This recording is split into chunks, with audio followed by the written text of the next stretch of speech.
and we start doing some tactical things and asking the woman to step out of the house with her hands up.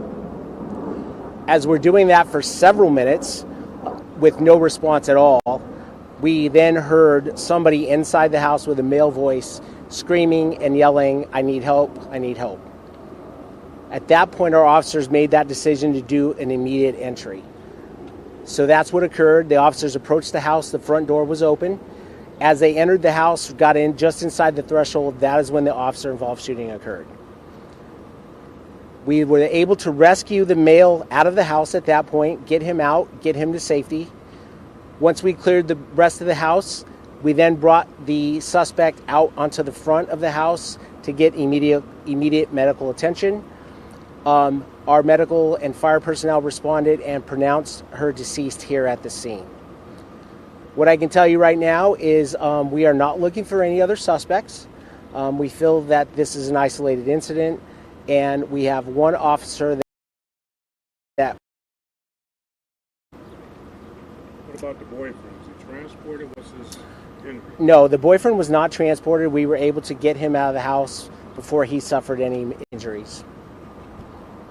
Is it too early to ask what her threat was with did she lunge out, or was it too early? That's some information we will find out. So our investigators are obviously here. Our homicide investigators are here. They are getting search warrants for the house right now.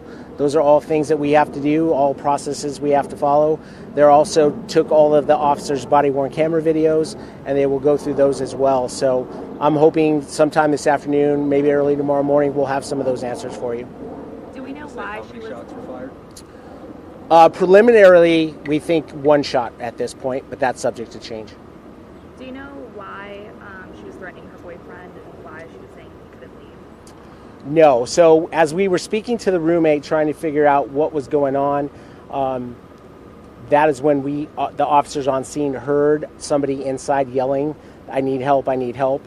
And when such a situation like that arises, the officers have to make a decision. We were treating it as a barricaded suspect until we heard that call for help, and they made the determination that there was exigent circumstance and they needed to get into the house and help that person. They made that call. They went in not knowing what they were going to find or see, and as they stepped through the front of the house, that's when the shooting occurred. Can we get like age, range? Early 20s. So were these guys not able to overpower the woman until you guys got here, or? That is something we'll probably figure out during the investigation, but the roommate was outside, so he was relaying information to us that the boyfriend was not free to leave or couldn't leave. So that's what we have right now. Are you able to describe what kind of knife the woman was armed with? I'm not. I have not seen that. That is something that will come out later, obviously. But again, we want to follow protocol. We want to do it step by step. We want to make sure we do it correctly. So we're in the process right now of getting a search warrant so that we can go into the house and start that stuff. Any hazards alerted to this house when officers arrived that there may have been something in the past? No hazards on the house. We have some preliminary information that the suspect and the victim had only been living here for a few weeks. So you don't know them? Or Bates Police doesn't know them? Know them? Yeah. Other than we know that they had been living here a couple of weeks based off what we've been told. But you've never seen them before today? The female apparently does have some history with us. So those are things that the officers are researching right now, and that's something we'll be able to tell you soon.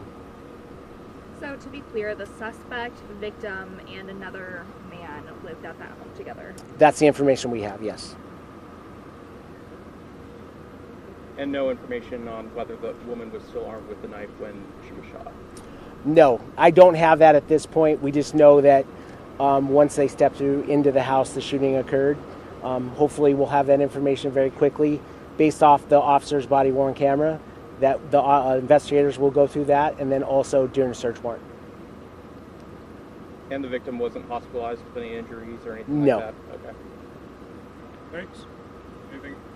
I'm good. Come on. What's up? Thank you. Okay.